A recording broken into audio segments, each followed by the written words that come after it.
The night I decided to stay home alone, I didn't think anything of it. It's a small town, the kind where people don't bother locking doors, and everyone knows the quirks of their neighbors. But that night something felt off. Started with a phone call. "Hello?" I answered, my voice calm despite the static crackling on the other end. There was no response, just the faint sound of breathing. I hung up, brushing it off as a wrong number. Minutes later, the phone rang again. Same static, same breathy silence. My skin crawled. I pulled the curtains closed, locking the door for the first time in years. Hours passed uneventfully, or so I convinced myself. I sunk into the couch, the glow of the television my only comfort. Then, out of the corner of my eye, I noticed something strange. The porch light flickered erratically. Through the slit in the curtains, I saw a shadow dart across the yard. My pulse quickened. I grabbed the nearest thing I could find, a baseball bat, and crept to the window. The yard was still, too still. I leaned closer, squinting into the darkness. Then I saw them, 2 footprints in the frost-covered grass, leading up to the porch and stopping right at the door. The knock came at 2:47 a.m., a single, deliberate rap. My breath caught. Who knocks at this hour in a town where everyone's asleep by 10? I didn't answer. Another knock, louder this time. I held my breath, peeking through the peephole. No one was there. Convinced it was kids playing some prank, I opened the door to check. Nothing. But the footprints had changed direction, now leading from the door to the edge of the woods. That's when I heard it. A low, guttural sound, half growl, half laugh, echoing from the trees. I froze. It wasn't human. I slammed the door shut, bolting every lock. The power went out. I fumbled for my flashlight, the beam trembling as much as my hands. From upstairs came the sound of heavy footsteps. My heart stopped. I was the only one home. The stairs creaked one by one, something or someone descending slowly. I clutched the bat tighter, bracing myself for whatever was coming. The noise stopped just as suddenly as it started. I didn't move for what felt like hours. Then, from the corner of the room, I heard it. A whisper. "You shouldn't be here." The flashlight flickered and died. I swung the bat wildly, striking nothing but air. The whisper grew louder, closer. I bolted for the door, running blindly into the night. It wasn't until I reached the main road that I looked back. The house stood in eerie silence, every window dark except one. The attic. A shadow lingered there, watching. I never stayed home alone again. The police didn't believe me. "It's just a prank," they said, sipping coffee and leaning lazily against the squad car. "Kids get bored in towns like this." But it wasn't kids. I knew what I saw or felt. That guttural growl still echoed in my head. The weight of those unseen footsteps pounding the floor above me. Something wasn't right in that house. Still, I needed to go back. My wallet, keys, and phone were all inside, and the thought of being outside alone felt worse than confronting whatever was waiting for me inside. So, after the cops left with little more than a half-hearted promise to keep an eye out, I forced myself to return. The first thing I noticed was the silence. In a town this small, there's always some kind of background noise. Crickets, the distant hum of a neighbor's television, the occasional bark of a dog. But not this time. Not even the wind dared stir. I stepped onto the porch, the wood creaking underfoot. The door was still locked, just as I'd left it, but something felt different. A faint metallic smell hung in the air, sharp and cold, like old pennies left in the rain. My hand hesitated on the doorknob. The moment I stepped inside, the temperature dropped. My breath puffed out in little clouds as I called out, "Hello!" It was stupid, but I couldn't help it. My voice sounded small, swallowed by the oppressive silence. The flashlight beam shook as I scanned the living room. Nothing seemed out of place, but the air felt wrong, thicker somehow, heavier. Then I saw them, muddy footprints, tracking from the front door to the stairs. The footprints weren't mine. I followed them, every instinct screaming at me to turn back. They led up the stairs, each step creaking louder than the last. When I reached the top, I saw where they ended, My bedroom door, slightly ajar. The door was never ajar. I pushed it open with the bat, heart pounding so loud I swore it would wake the dead. The room was empty except for the closet door. It was open just a crack, and from within, I heard it again. That whisper. You shouldn't be here. I swung the bat with everything I had, slamming it into the closet door. It hit nothing but air, the force sending me stumbling backward. The whisper stopped, but then I saw it. Something scrawled across the inside of the closet door in jagged, uneven letters. It wasn't there before, I was sure of it. The words read, "You let me in." I ran. I don't even remember making it to the car, but somehow I did. As I sped down the dark, empty road, I made the mistake of glancing in the rearview mirror. There it was, standing in the attic window, watching. I didn't go home that night. I didn't go home the next night either. Instead, I drove aimlessly, looping through town and its outskirts, trying to convince myself that I hadn't seen what I thought I saw. But denial only goes so far. By the third night, exhaustion caught up with me. I parked at a motel on the edge of town, checked in with shaking hands, and double-locked the door behind me. For a moment, I let myself believe I was safe, that whatever had been in the house was behind me. But deep down, I knew better. At 3:03 a.m., I woke up to the sound of a knock. 3 soft, deliberate taps on the motel room door. My heart sank. I sat up, frozen, staring at the faint outline of the door in the darkness. The knock came again, louder this time. I reached for the bat I'd brought with me and crept toward the peephole. Pressing my eye to the glass, I strained to see who or what was out there. Nothing. But when I turned back toward the bed, I stopped cold. My reflection in the mirror wasn't moving. It stood there, grinning at me, its head tilted at an unnatural angle. The longer I stared, the more I noticed. Its eyes were too dark, its grin too wide, and its hands, pressed flat against the other side of the glass, seemed to stretch and twist in ways no humans should. "You shouldn't have left," it whispered, lips moving in sync with mine. "Now you've let me follow." I didn't think.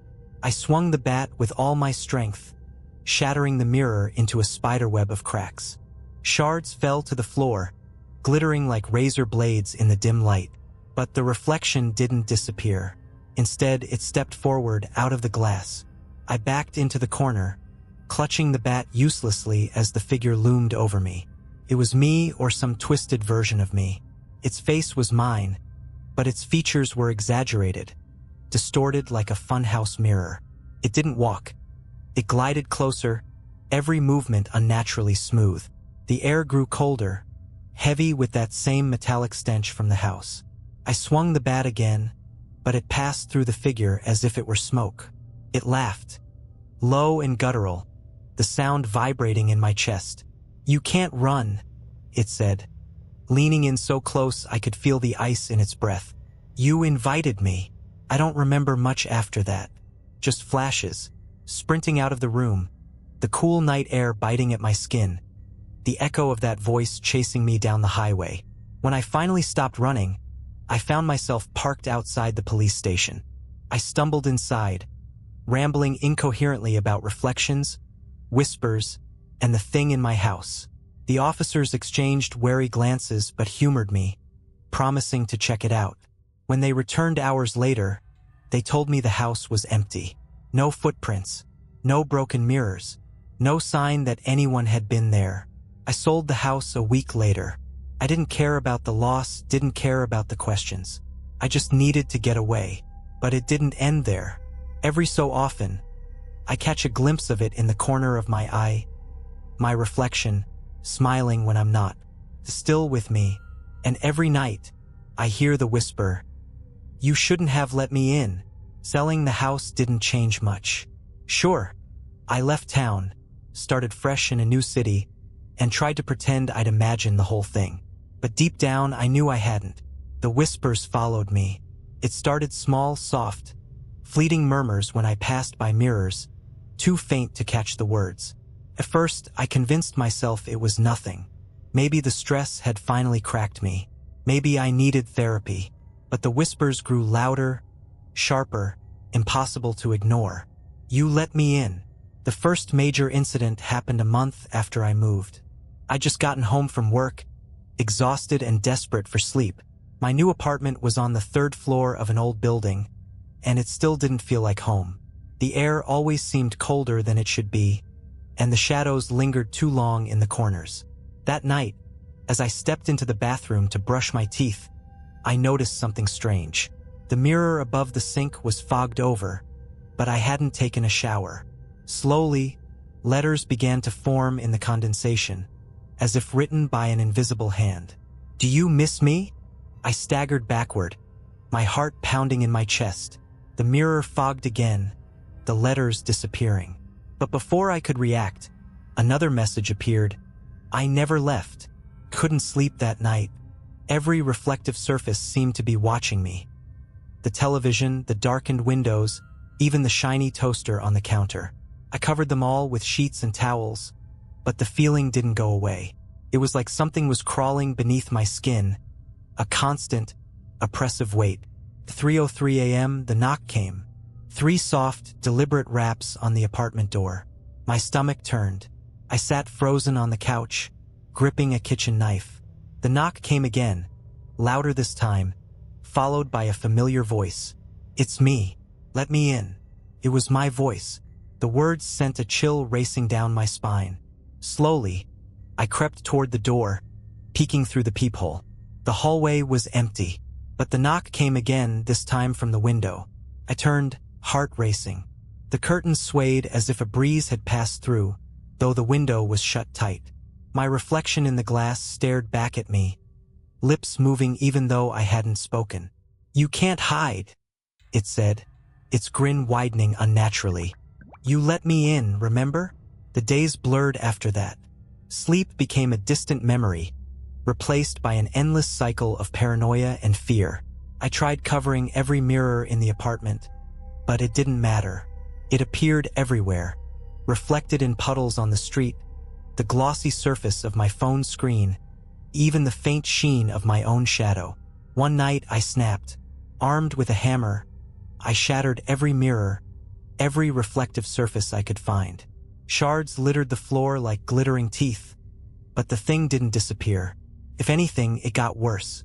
His voice grew louder, mocking me. "You can't run forever." The final straw came when I saw it in the flesh, or at least what passed for flesh. It happened during a blackout. The entire apartment plunged into suffocating darkness. I lit candles, desperate for light, but the shadows seemed to gather around me, thick and unnatural. Then I saw it, standing in the corner of the room, its body twisted and warped like a funhouse reflection. Its face was mine, but wrong. Its grin stretched too wide, its eyes void of anything human. It stepped closer, its voice a low, guttural echo of mine. "You're mine now." I don't remember what happened next.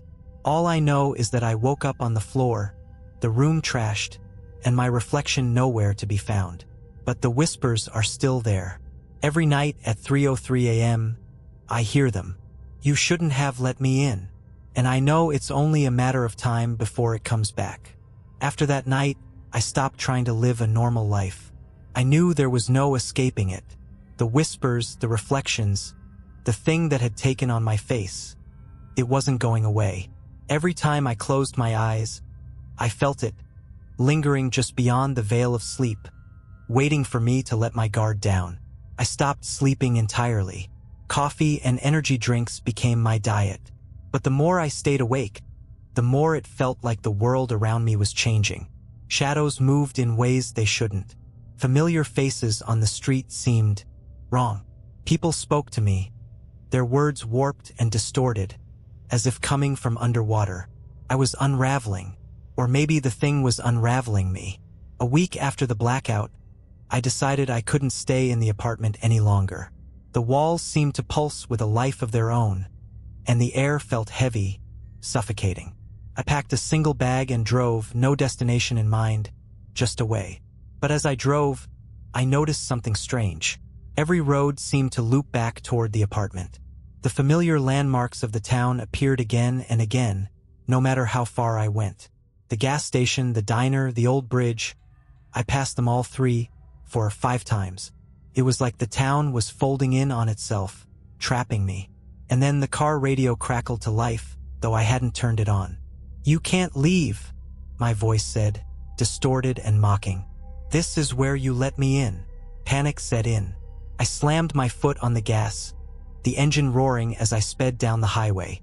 The streetlights flickered overhead, their glow stretching and warping until the darkness between them seemed endless. My own reflection stared back at me in the rearview mirror, its grin growing wider, more twisted. The car's headlights caught something up ahead, something standing in the middle of the road. It was me, or the thing pretending to be me. Its head tilted at an unnatural angle, its arms stretched long and thin, its eyes glinting like shards of broken glass. I swerved, tires screeching, but the car spun out of control. The last thing I saw before the crash was its face, staring through the windshield. When I woke up, the car was gone. So was the road. I was back in the apartment, lying on the living room floor. The walls were bare, stripped of any coverings I'd put up to block the mirrors. Every reflective surface was back, pristine and gleaming, and it was everywhere. My reflection was in everyone, moving when I didn't. It smiled when I frowned. It laughed when I cried. It spoke without sound, mouthing words I couldn't hear but understood all the same. "You belong to me now." Desperation took over. I grabbed a knife from the kitchen and stood in front of the largest mirror, staring into its grinning face. "What do you want?" I shouted, my voice cracking. Its smile widened, teeth too sharp, too white. "You let me in," it whispered. "Now I want out."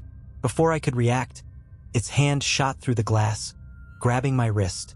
The knife fell to the floor as I struggled, its grip cold and unyielding. The glass rippled like water as it began to pull me in, its other hand reaching toward my face. I don't remember how I got free. Maybe I didn't. Maybe I'm still there, trapped in the reflection, watching as the thing takes my place. Because now, whenever I look in a mirror, I'm not sure if it's me staring back. Feels like it's winning. And every night at 3:03 a.m., I hear it whisper from the darkness. "You shouldn't have let me in." This is where the story leaves you, at the edge of a spiraling nightmare. Let me know if you want to push further into the void. I don't think I'm alive anymore, at least not in the way that I used to be. Time doesn't flow the same way it used to. Days blend into nights, and nights stretch into something endless. But the worst part? I'm not sure if I'm the one living in this world, or if it's living in me. It's been weeks, or maybe months, since I tried to escape, since the thing pretending to be me pulled me into its world. I don't know how to explain it.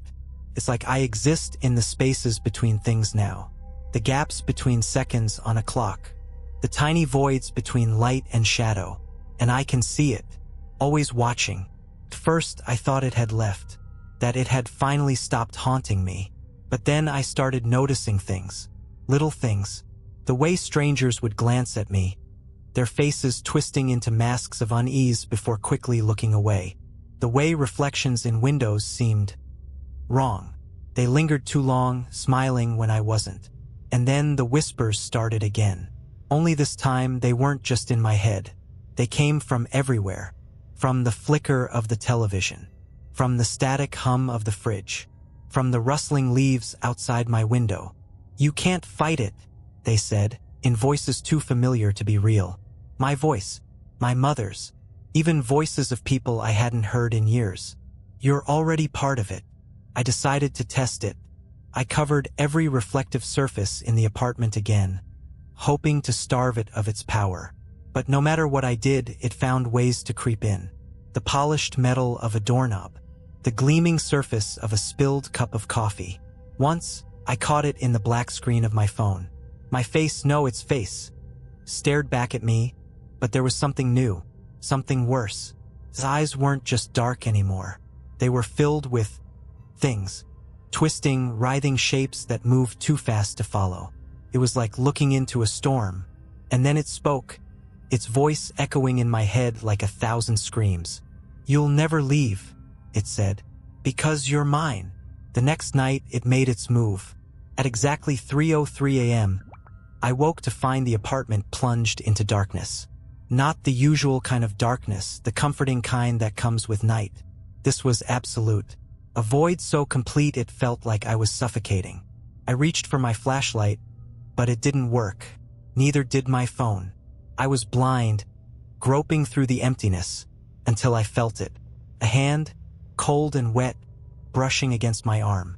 I screamed, swinging wildly, but there was nothing there. Only its laughter, echoing from every corner of the room. "You can't run," it whispered. "You're already here." The darkness began to shift, warping into shapes. Faces, some familiar, some not. All of them twisted into expressions of agony. They pressed against the walls, the floor, the ceiling, mouths moving silently as they stared at me with hollow eyes. And then they started to speak.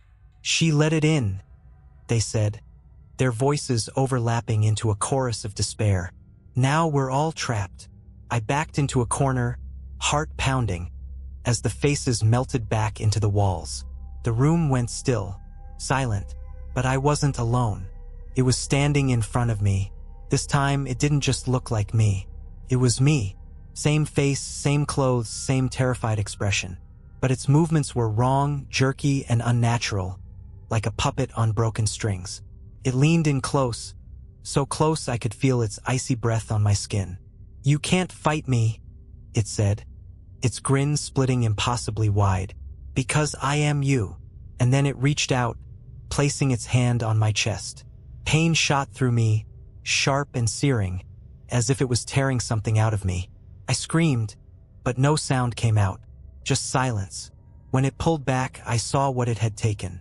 A shard of light, small and fragile, pulsing faintly in its hand. My soul. Now, I'm not sure if I'm still me. The thing walks in my skin, living my life, while I'm stuck in this place. A hollow version of the world I knew, where everything is just a little too dark, a little too cold. But I know it's not over, because sometimes, when I catch a glimpse of myself in a reflection, I can see it. The real me, trapped on the other side, waiting for someone to let me out. If you're reading this, don't look into the mirror. Don't let it see you. And whatever you do, don't let it in. I wish I could say it ends here, that I found a way to reclaim my life or defeat the thing that had taken it. But the truth is, this is just the beginning. I don't know how long I've been here, in this shadow world where everything feels wrong. Days, weeks, months, it all blurs together. Time doesn't move the way it should. The light is always dim, the air always thick. And I'm not alone.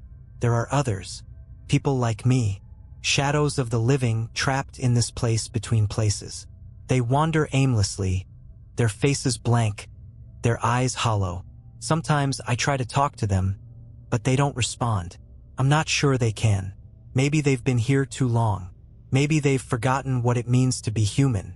But sometimes I catch them staring at me, and when they do, I see it in their eyes, fear. Not of me, but of what's following me. The thing that took my life isn't done with me. I see it everywhere, lurking just beyond the edges of my vision. Its reflection appears in puddles, windows, even in the shimmer of the air itself. Always watching, always grinning. And every time it appears, I feel weaker, like it's siphoning off what little I have left. I'm afraid that one day, there won't be anything left of me at all. But the worst part? I think it's using me. I've started to notice things. Changes in the world I left behind. People I used to know acting strangely. Friends who don't recognize me when I try to reach out. Places that seem off, like they've been rewritten by someone who doesn't quite understand how they're supposed to work. And then there are the disappearances. It started small. A missing pet, a neighbor who packed up and left without saying goodbye.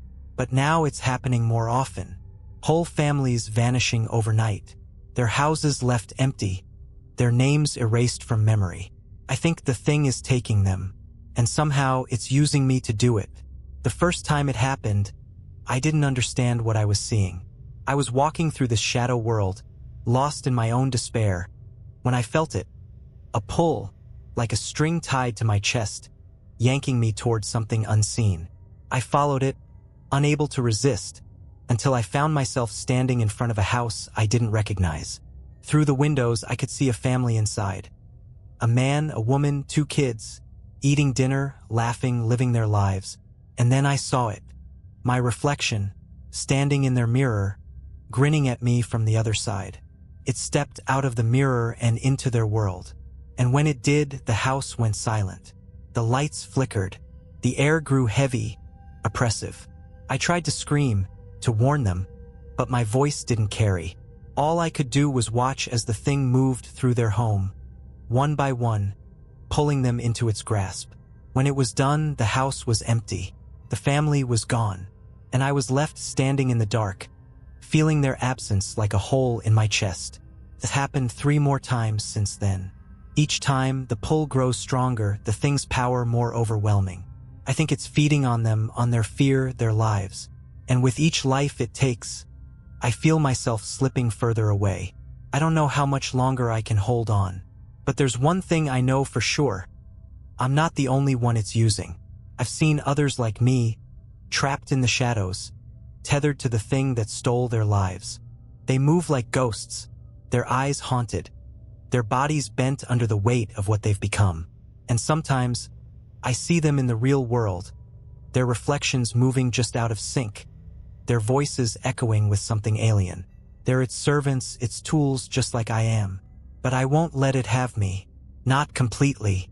I've started to fight back little by little, covering mirrors, breaking reflective surfaces, warning people when I can.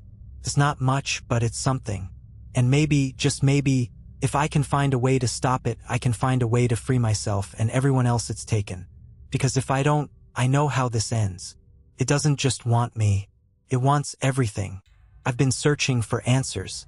The shadow world feels infinite, but I've come to learn its patterns. It's twisted, repeating geography. The way it mirrors the real world but fractures it, like a reflection in shattered glass. Every alley leads to the same empty square. Every road loops back to where it began. But the cracks are where the truth hides.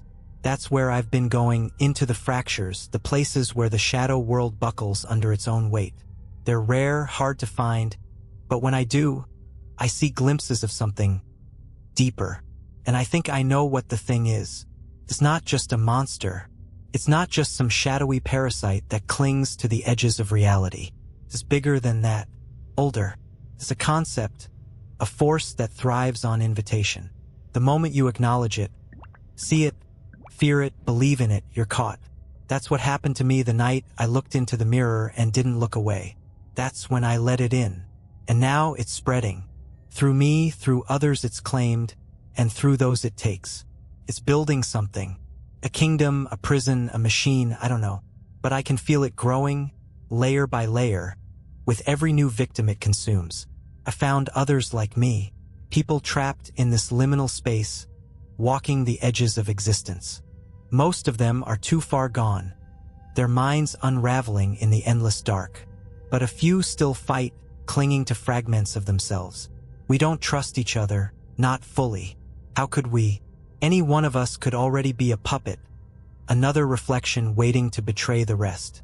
But we've started to work together, piecing together what little we know. One of them, an old man who calls himself Jack, claims he's been here for years, decades, maybe. He says he's seen the thing in its true form, deep in the fractures of this world. It's not just one thing, he told me, his voice barely a whisper. It's a hive, a colony. Every piece of it is a part of something bigger, and it won't stop until it's taken everything. Jack thinks there's a way to stop it, a way to break its hold and unravel the web it's spinning. But it's dangerous. The thing has a core, a heart, hidden deep in the shadow world's darkest depths. If we can reach it, if we can destroy it, maybe we can end this. Maybe. But the path to the core is treacherous, crawling with reflections. Others like me who've been fully consumed, turned into extensions of the thing's will. They move through the fractures, patrolling its territory, hunting anyone who dares defy it. And they've started to notice us. Last night, they came for Jack. We were camped in one of the safer cracks, a hollowed-out fragment of an old church where the shadows seemed thinner. I was keeping watch when I heard the sound. A low, grinding noise, like metal scraping against stone. The others woke up just as the air grew colder, heavier. Jack grabbed my arm, his face pale. "Run," he said. "Don't let them take you." I didn't argue. We scattered, each of us fleeing in a different direction as the shadows closed in. But as I ran, I glanced back and saw them. Figures emerging from the dark, their faces blank, their movements jerky and unnatural. They swarmed Jack, dragging him into the shadows. His screams echoed for what felt like hours before they were silenced. Now it's just me. I'm still heading for the core, following the faint, flickering trail Jack showed me before he was taken. The fractures are growing wider, the shadows darker. The air hums with a low, vibrating pulse, like a heartbeat. I don't know if I'll make it. I don't know if destroying the core will even work. But I have to try, because if I fail, I know what comes next. The thing will keep spreading, taking more and more until there's nothing left but shadows and whispers. And you'll feel it too. That faint, icy breath on the back of your neck when you look in the mirror. That flicker of movement just outside your vision. That's how it starts. If you're reading this, don't stop. Don't ignore the signs. Don't let it in. And if I don't make it back, you'll have to finish what I started. This is the end one way or another. I've followed the fractures to the deepest part of the shadow world, a place where reality bends and breaks entirely.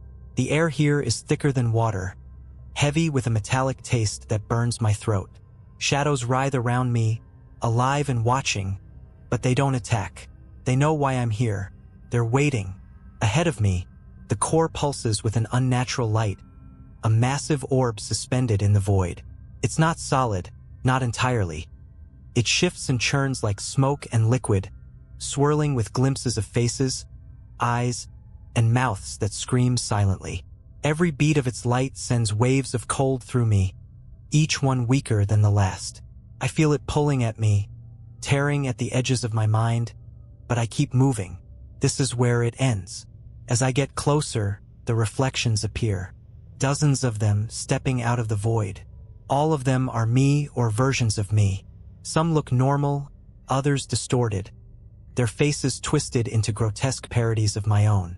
They form a circle around the core, blocking my path, their empty eyes locked onto mine.